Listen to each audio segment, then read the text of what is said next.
Hi, with Mocienne. It's raining extremely hard outside, and I love that. It's been so hot in the Netherlands that everyone needed the rain. Really, everyone needed the rain. I know that you cannot see it, but I think you do can hear the rain. So, this is my balcony. Be very careful. And it's raining and it's dark. I have such amazing memories with my father, Michael Jackson, surrounding the rain. He was the typical kind of guy that if it was daylight, he just allowed me, are you ready? Dancing in the rain. When I was a very small child, my father danced with me in the rain. And he sang many kind of songs. And I had no idea what he was talking about, dancing in the rain. Till I was kidnapped and I saw Fred Astaire, if I'm right, or Glenn Kelly. Yeah, I believe it was Glenn Kelly. I don't know if I say his name. It wasn't Fred Astaire. It wasn't a beautiful Caucasian man. I think his name was Glenn Kelly. I don't know for sure. But when I saw this movie, Dancing in the Rain, I understood what my father was educating me about life. All his craziness, all his madness, and it was fun. Can you imagine growing up with such a playful father that he was? So raining is something very magical for me because it always reminds me of special times with my dad. And I wanted to share that with you. I wanted to share how special that is for me. I'm going to sit. I don't know if you can see it. Well, it's too dark to see it. I think you can hear it.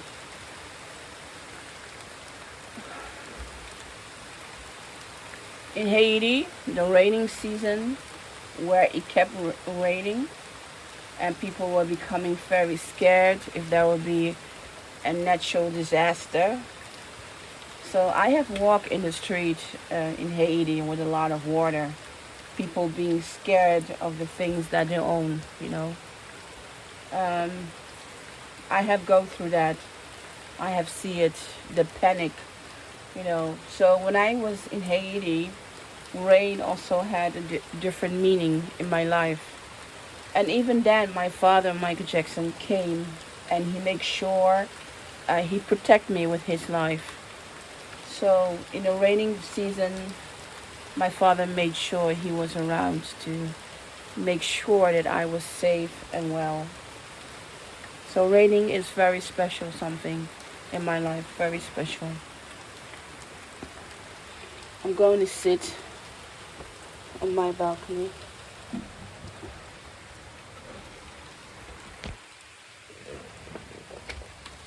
I think if I'm going to sit this way, so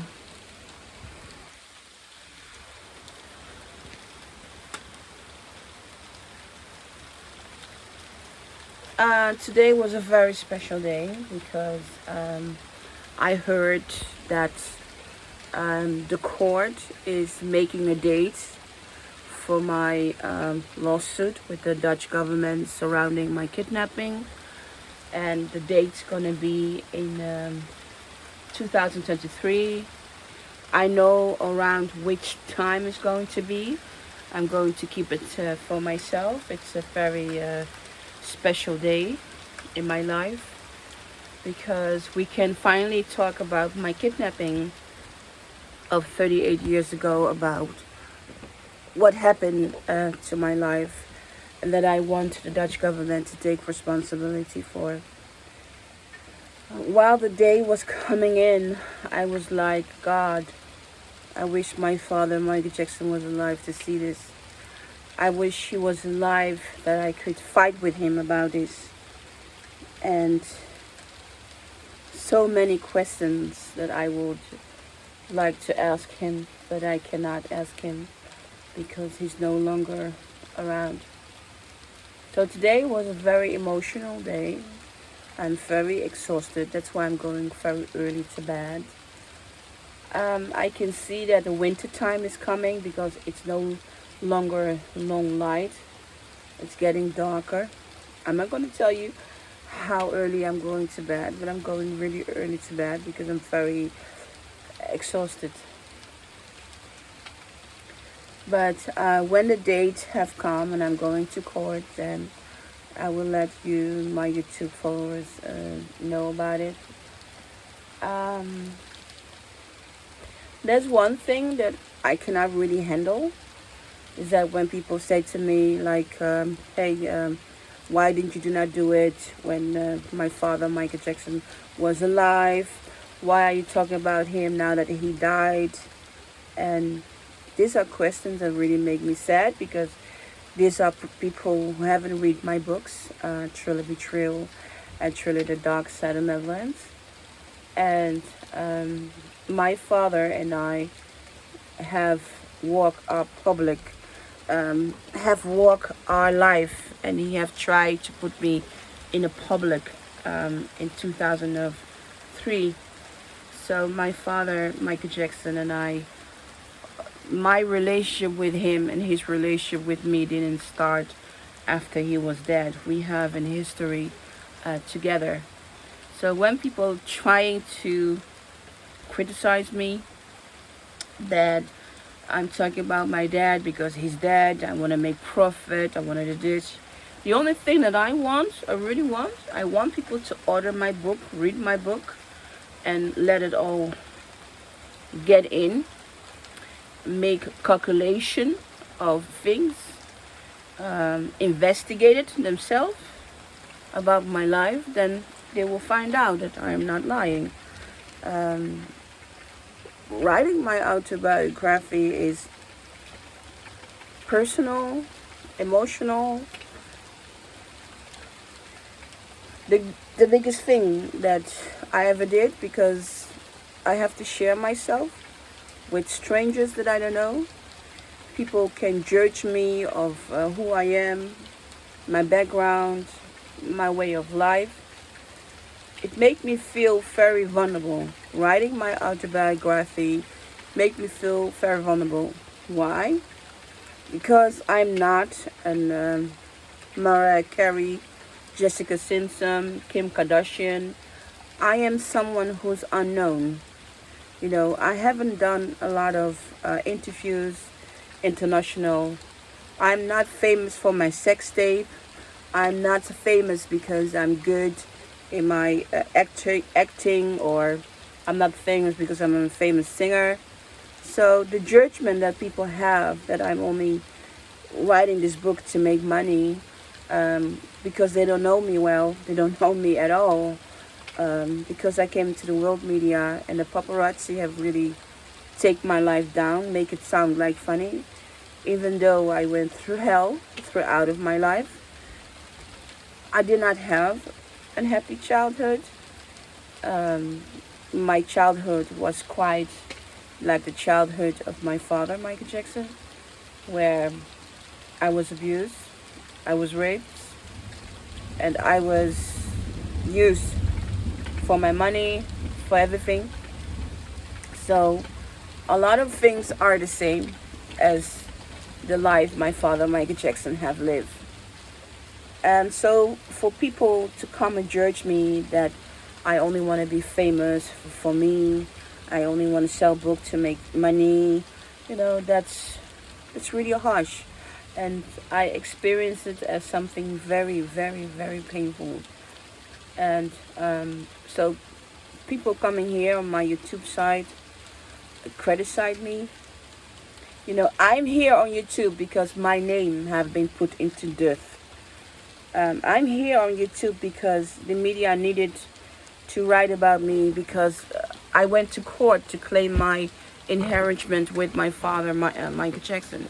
You know, I am here. I have write this book because some people want to know my story, and I don't want to tell my story again and again and again. So that's why I wrote my autobiographic book.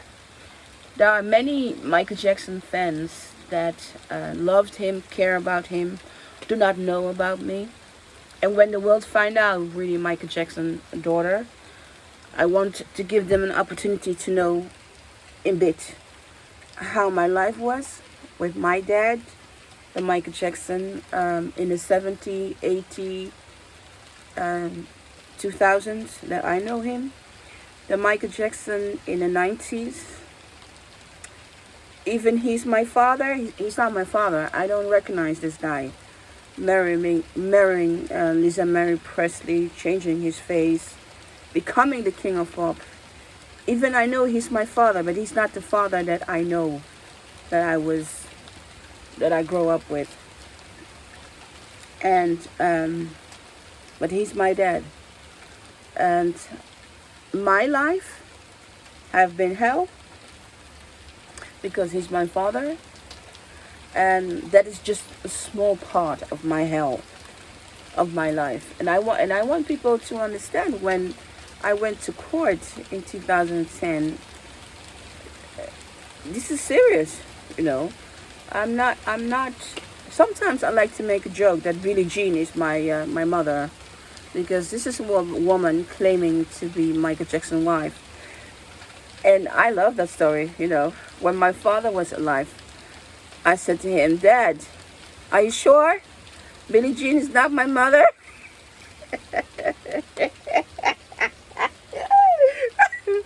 His bodyguards people come to me, they say, "Mocienne, do not make this kind of joke. Creep your father out." I said, "Dad, are you sure? Is Billie Jean not my mother?" Ah!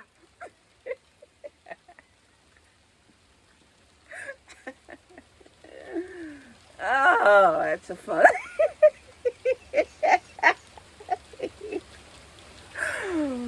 Oh, and it was well known with the Michael Jackson security that I made this joke, you know. So,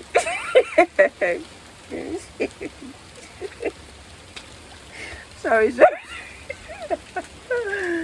Oh, anyway, Michael Jackson people really said to me, do not mention that woman."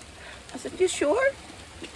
Don't I look a little bit like, she's quite pretty. She's not ugly. Dad, are you not sure? Is she not my mother? I mean, you're saying that boy is not my son.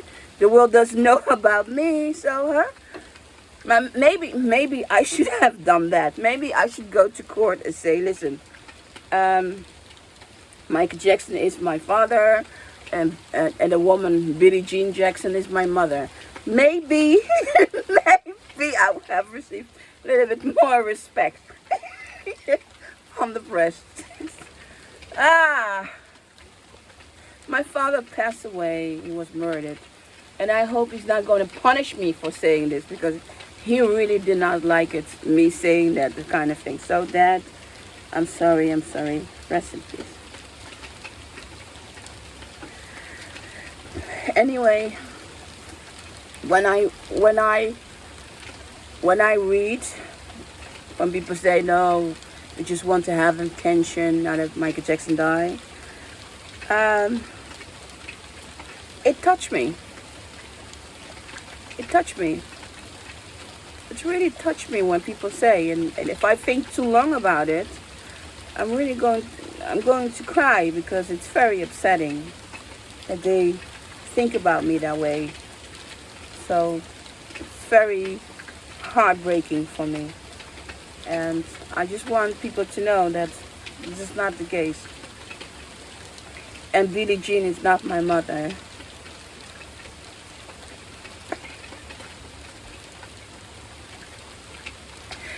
If one of Michael Jackson's friends see this, I'm going to get punishment. They will punish me. Okay.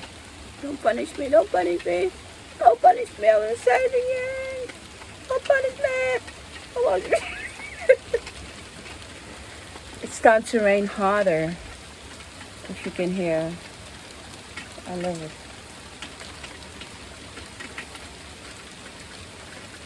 I have to go now.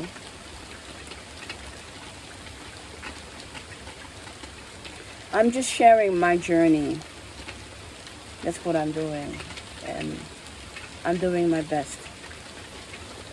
This was Mocienne Petit Jackson. Thank you for watching, and take care. To my followers, thank you very much. Bye-bye. Stay safe.